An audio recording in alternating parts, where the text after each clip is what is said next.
Okay, so in this video, we are working on a 2010 Honda Accord EX. It's a 4-cylinder. We are changing out the brake pads and rotors, and this will be good for all Honda Accord models from 2008 through 2012. I'll provide the description of all the parts used in the link below. Okay, so the next step we want to do is to remove this part of the caliper. And in order to do that, there are two bolts. There's a 14 here and another one down below. Okay, so what you'll need to do is put your 14 on the one side, and on this side is a 19. And hold the ratchet, and then just move this other wrench, loosen this up. Okay, it's loose, we're good. And then we could do the rest of this by hand.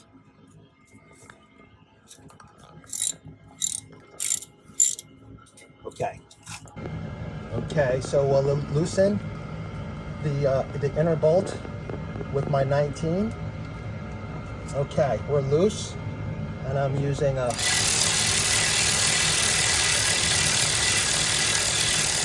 always wanted to use that tool.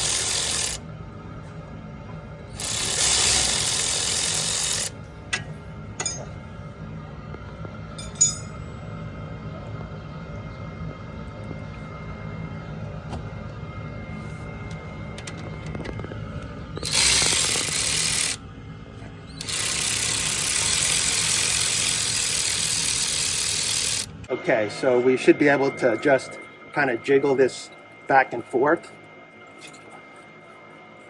Remove the caliper.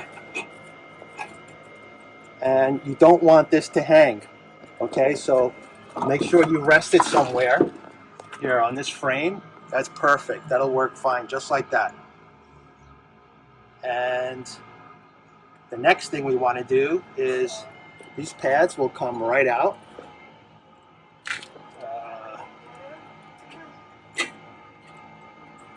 There you go. There's one. Actually not terrible. And then on the inside,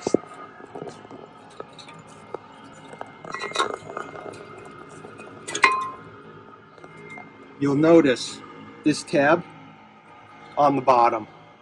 So when we replace this pad, make sure this tab is on the bottom side. Okay, now we have the caliper bracket, and there are two 17mm bolts. There's one up here and there's one below. So we're going to remove these two 17mm bolts so this bracket can come off. You can always use a little bit of lubricant, rust, breaker, whatever you have, if you're having a hard time loosening them up. Okay, so let's remove the caliper bracket. And okay, so next we want to remove the hardware and put them on the side, just in case we decide we need to reuse them if the new hardware doesn't fit properly.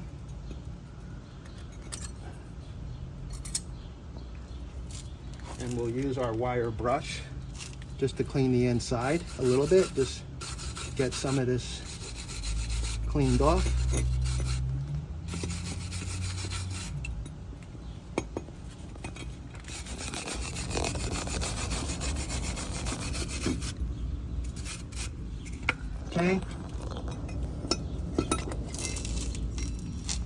Okay, so next step in the process, after we've removed the bracket, we need to remove the rotor. Okay, there are these two screws. They come from the factory as part of the assembly. Those are going to be a little difficult to remove. I would suggest having an impact screwdriver, something like this, and you'll hit this several times. You could throw a little bit of liquid wrench lubricant or anything of that nature first and let it sit there for 10 minutes before you try and hit this. So here we go. We'll hit it several times and knock these loose.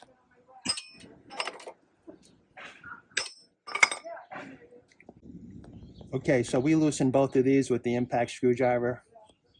Did its thing. We're going to remove these two screws holding the rotor in place.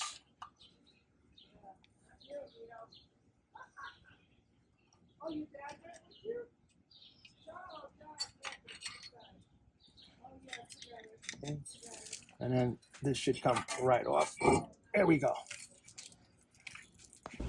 Okay, so I've got these new rotors from Asbestos. They make good brake parts, and I actually got the coated ones, the element 3 coated, so that it inhibits rust for as long as possible. So let's get to it. Okay, so first thing we like to do before we put these on is spray them and clean up with a little bit of brake cleaner. There should be some residual oil from the manufacturing process. So we'll just wipe this down, get this as clean as possible. Okay, don't touch it with your hands. You could have oil on there. Hold it from the middle, do the same thing.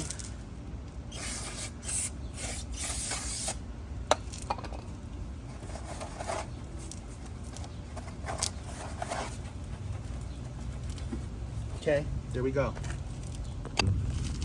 Okay, so now we'll replace the rotor.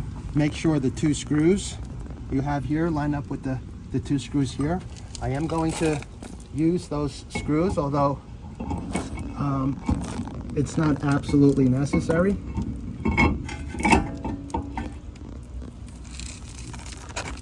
What I am going to do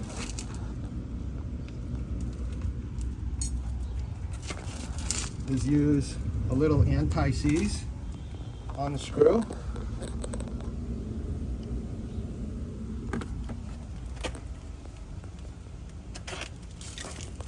This will make it easier next time when you need to remove it.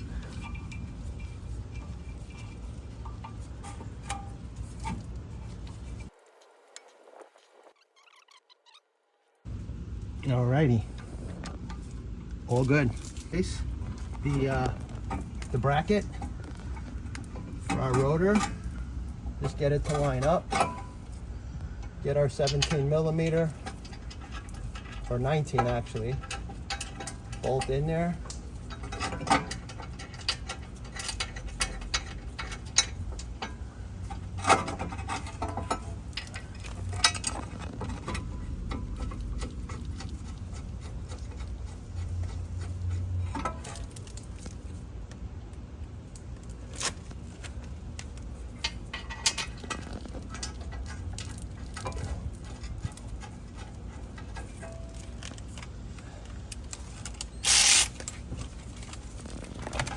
After you hand tighten it, then you could use a tool.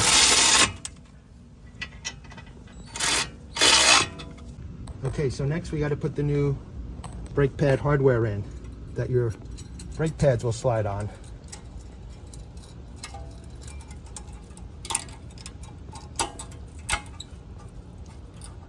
Okay, and now we'll also put the upper ones on. Okay, so before you put the caliper back on, this cylinder will be extended. Okay, so you're gonna have to push that all the way back in. I didn't show it in the video, but you can use a tool like this that you could put inside here, and you turn it and it'll press the cylinder in. If you don't have these parts, you could actually even use the old brake pad, put it in here, use a vice grip. There's a lot of different ways you can do this, but bottom line is you're going to have to push this cylinder back in. So next step in the process, we are ready to actually now put our brake pads in. Before we put the pads in, we have to lubricate the ears that slide on the bracket. So we're going to use our lubricant that is for brakes. Okay.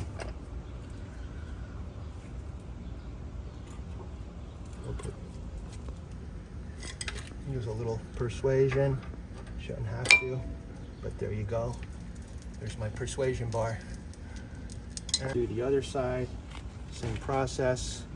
We'll just put our lube on there, just on the ears, don't get it on the brake pad itself. And with this tab in the down position, this goes to the inside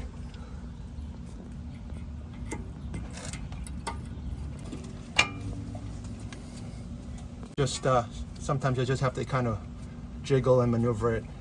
But this is what it'll look like when it's fully installed.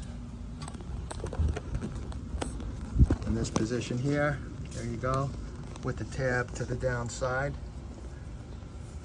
Okay. Okay, so these kind of springs also come with the new brake pads. I don't generally see these installed, but what they do is they take some of the pressure of the pad off the rotor so that it doesn't drag as much, and it may help your fuel economy. We're going to put them in. There's little holes in here. That's the problem with them, is that they're actually going to force. So we're going to, what we'll do is at the end, when we're ready to put the rotor, the caliper on, then we'll get it on the other side as well. So we're just going to install it on the one side.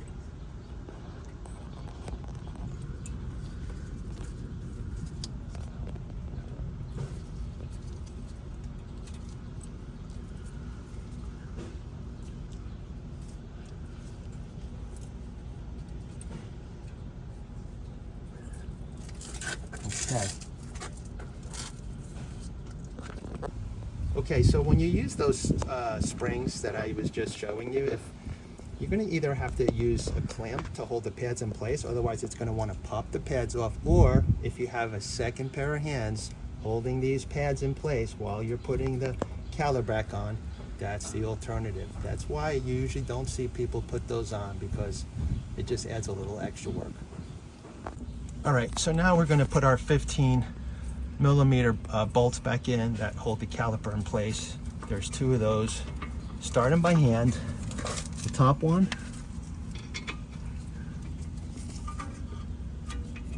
and then the bottom one. Once the threads are started, you can use your auto tools, which make the job just a little faster.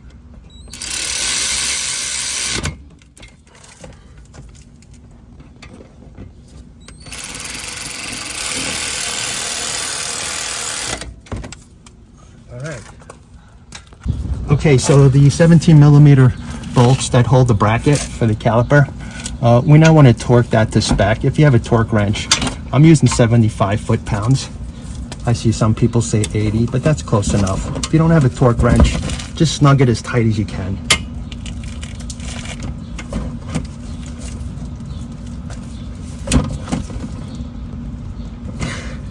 And I actually can't get enough leverage to hit 75 foot-pounds, so that's tight enough.